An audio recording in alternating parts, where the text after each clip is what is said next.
Hello students, स्वागत है आपका O2 एंड डिजिटल एजुकेशन में। आज हम बात कर रहे हैं 12th बायोलॉजी कुछ इंपोर्टेंट डायग्राम्स की। तो चलिए बात करते हैं। यहाँ पर कुछ स्पेशल डायग्राम्स हैं जो बोर्ड के क्वेश्चन पेपर में आते ही आते हैं। ठीक है, तो नंबर 1 डायग्राम जो है वो है आपका एंथर का TS। एंथर को जब हम कट करते हैं, ट्रांसवर्स सेक्शन जब देखते हैं तो हमें कैसा अंदर से दिखता है।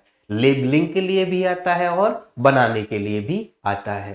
ठीक है, तो बायो के डायग्राम है, बिल्कुल बुकिश डायग्राम, बिल्कुल ऐसा नहीं कि बुकिश डायग्राम ही बनाए, हाइपोथेटिकल भी उसमें थोड़ा बहुत चेंज हो सकता है। एंथर है, साइज थोड़ा सा अप डाउन हो सकता है। ठीक है, तो यहां पर अगर हम बात करें इसके डायग्राम की तो आपको सिर्फ क्या बनाना है, इस तरीके के 4 लोब्स की स्ट्रक्चर को बना देना है। एपिडर्मिस अपर वॉल है। ठीक है, जो ऊपर की वॉल है आपकी एपिडर्मिस है। एपिडर्मिस के जस्ट नीचे आपकी एंडोथीशियम हो जाएगी। ठीक, एंडोथीशियम को थोड़ा सा अलग तरीके से ऐसे प्रिपेयर करेंगे तो ये एंडोथीशियम वॉल हो गई, है ना। एंडोथीशियम के जस्ट बिलो मिडिल लेयर है आपकी। कौन सी लेयर है? मिडिल लेयर है। ठीक, और मिडिल लेयर के अंदर है टीथ लाइक स्ट्रक्चर वाली एक वॉल जिसको बोल रहे हैं टेपिटम। ठीक है, इस वॉल को बोल रहे हैं टेपिटम।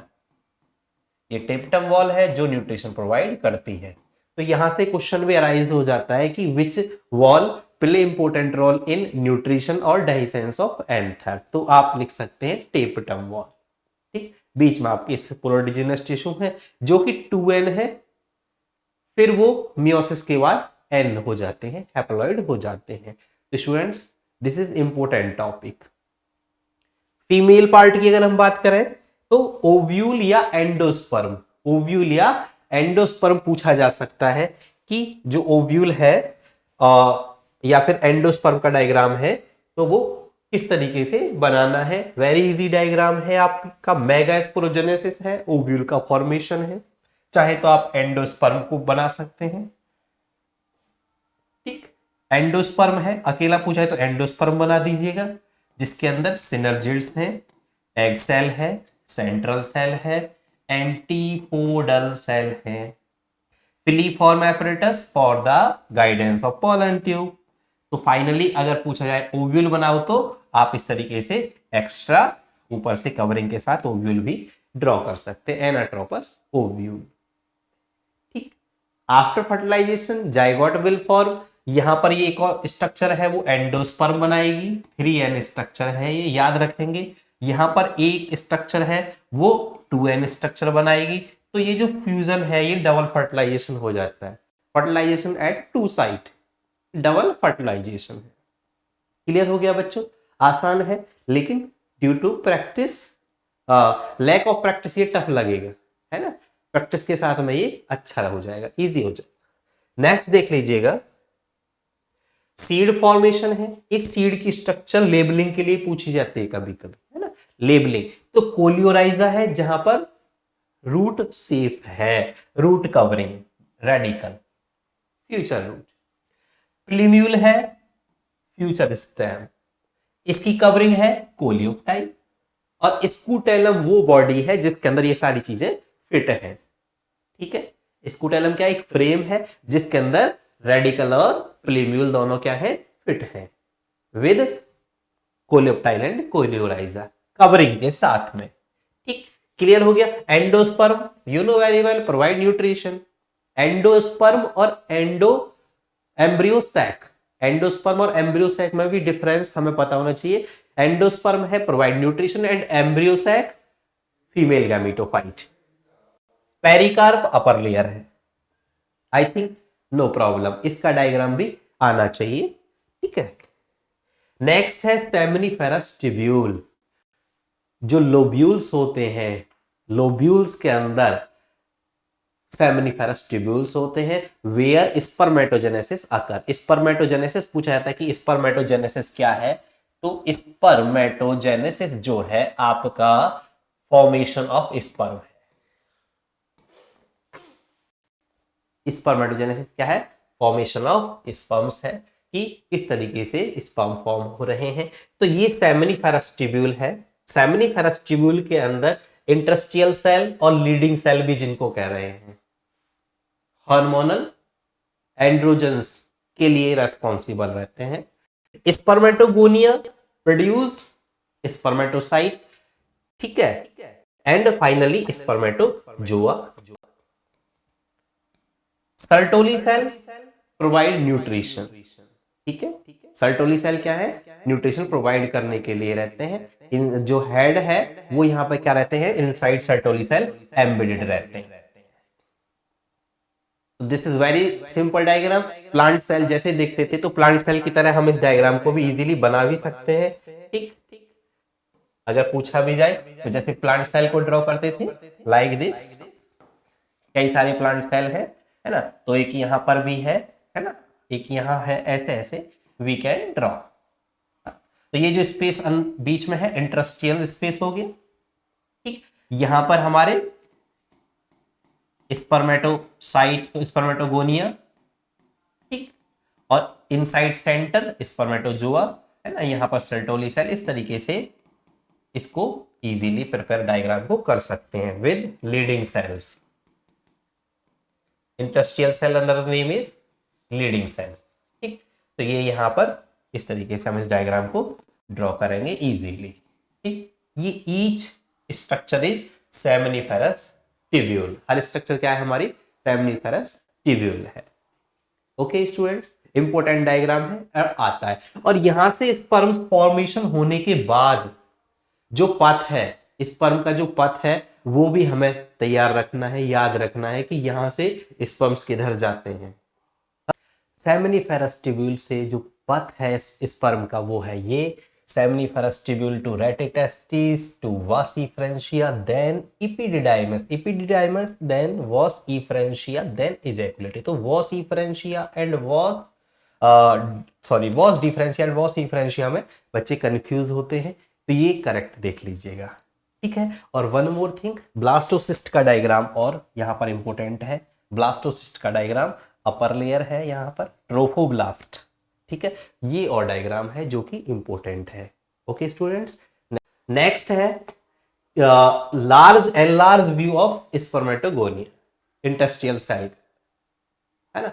जो लार्ज व्यू है, ये होल जो एरिया है यहां पर दिखा रखा है क्या, सेमिनिफेरस ट्यूब्यूल का एक छोटा पीस दिखा रखा है, तो सेमिनिफेरस ट्यूब्यूल में वही है। हाँ, अलग से पूछा जाता है कि लेबल करने के लिए आते हैं या फिर 4 पार्ट्स के वर्क लिखिएगा। क्वेश्चन क्या है कि label the different part of sperms and label and write the function of each. हर एक का काम भी आपको पता होना चाहिए, तो एक बार कर लेते हैं काम के बारे में डिस्कस। प्लाज्मा मेम्ब्रेन है, प्रोटेक्टिव लेयर है, acrosome contain hydrolytic enzyme. Acrosomes के अंदर क्या होते हैं, हाइड्रोलिटिक एंजाइम्स होते हैं। Clear, this is head, this is head है, ये आपका क्या है, head, and this is nucleus containing genome, total haploid set of genes, genome is inside, ठीक है, chip DNA is inside. Middle piece mitochondria gives energy source for swimming, tail for movement. Clear, तो हर एक का हमें काम भी पता होना चाहिए, ये अलग से पूछा जाता है, राइट द फंक्शन। क्लियर, चलिए नेक्स्ट बात करते हैं यहां पर ओवरी सेक्शन व्यू। ओवरी का सेक्शन व्यू है, फॉलिकल किस तरीके से स्टिमुलेट होते हैं और कैसे फॉलिकल फॉर्म हो रहे हैं। ब्लड वेसल्स हैं फॉर सप्लाई, ब्लड का सप्लाई है फॉर न्यूट्रिशन। प्राइमरी फॉलिकल्स है, यहां से एक फॉलिकल है primary follicle, then showing secondary, tertiary, this cavity known as antrum, this cavity known as antrum cavity है, and finally after some time क्या हो जाएगा, releasing of ovum and ready for fusion. ठीक है, तो हमें यहां भी देखना है कि जो फैलोपियन ट्यूब है उसके जो पार्ट है, एम्पुला है, इस्थमस है, फिम्बरी है, हाँ, सभी का क्या क्या रोल है। क्लियर, इस्थमस जहां पे फ्यूजन होता है ना, फैलोपियन ट्यूब, तो देख लीजिएगा, इंपॉर्टेंट है, आता है diagram. Chart, ovarian hormones chart and also pituitary hormone. Question आता है कि which is pituitary hormone and which is ovarian hormone. Pituitary hormones जैसे होंगे उसी तरीके से सेक्रेशन क्या होता रहेगा, फॉलिकुलर्स का जो एस्ट्रोजन और प्रोजेस्टेरॉन का इनसाइड सेक्रेशन रहेगा, controlled by pituitary gland, because pituitary gland is master gland. ठीक। एफएसएच फॉलिकुलर स्टिमुलेटिंग हार्मोन है। फॉलिकुलर स्टिमुलेटिंग ये दिस इज ल्यूटिनाइजिंग हार्मोन। तो यहां पर क्या है, फॉलिकल स्टिमुलेट हार्मोन जब पीक पर है तो रिलीजिंग ऑफ ओव्यूलेशन, ओव्यूलेशन के टाइम पे क्या luteinising hormone and FSH both are on peak. Clear. As it is here oestrogen on peak and progesterone week है ऑन पीक। जब क्या होता है कि जो वॉल है एंडोमेट्रियम वॉल वो डिजेनरेट होने वाली होती है, डिस्ट्रॉय होने वाली होती है, रिलीज होने वाली होती है। तो ये है मेंस्ट्रुअल साइकिल का यूटेराइन इवेंट्स है, यूट्रस के अंदर ये इवेंट होते हैं इन इन डेज में। इंपॉर्टेंट है, इसको एक बार देख सकते हैं। This is important chart, spermatogenesis and oogenesis। Ovum का secretion, ovum formation, oogenesis, spermatogenesis, puberty, then spermatocyte, spermatocyte, spermatids and finally spermatozoa. यहां पर हमें देखना है कि मियोसिस कहां हो रहा है। मियोसिस के बाद जो क्रोमोसोम नंबर है गेट हैप्लॉइड। आफ्टर मियोसिस क्या होता है, क्रोमोसोम नंबर हैप्लॉइड हो जाते हैं। बिफोर मियोसिस क्या है, क्रोमोसोम नंबर डिप्लॉइड कंडीशन में है। क्लियर। तो 46 टू 23 यहां पर 2n कंडीशन है diploid and this is haploid condition. First meiotic division में हैप्लॉइड हो जाना है, then second meiotic division spermatids will form. As it is here oogonia, mitosis के through primary oocyte will form.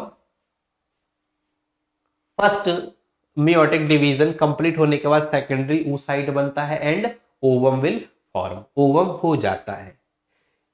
जैसे megasporogenesis में inside plant जो megaspore है वो डीजेनरेट होते थे, एक मेगास्पोर फंक्शनल मेगास्पोर बचता था। एज इट इज हियर एक पोलर बॉडी जो है पहले डीजेनरेट होती है फिर दूसरी, और एक ही ओवम जो है फंक्शनल होता है। ठीक। तो यहां पर ये कुछ सिमिलरिटी है। ये क्वेश्चन पूछा जाता है कि which hormone is responsible for the entry of zona pellucida inside. तो जोना पेलिसिडा में एंट्री के लिए क्या है, सॉरी एंजाइम्स एक्रोसोम पर। एंजाइम कहां मिल रहे हैं, एक्रोसोम।